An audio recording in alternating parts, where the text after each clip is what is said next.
Mataró, capital del gènere de punt. Mataró ha estat durant molts anys capital del gènere de punt.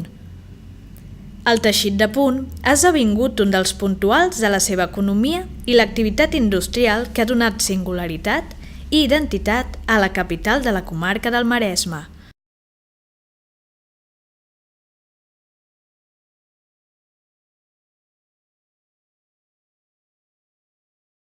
En el primer quart del segle XX, Can Marfà era la fàbrica de gènere de punt més important de l'estat espanyol, tant per la quantitat de treballadors com pel volum i la qualitat de la seva producció.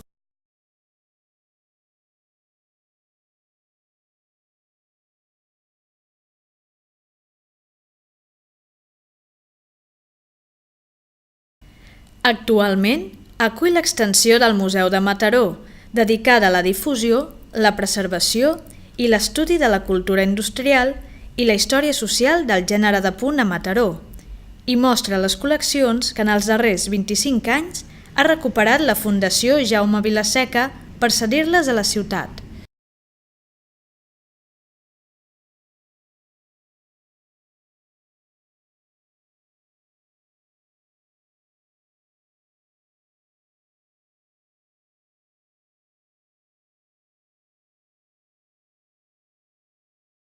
Amb l'objectiu de preservar la memòria d'aquesta indústria i donar testimoni de la seva evolució tecnològica i de la significació en la història tèxtil de Catalunya.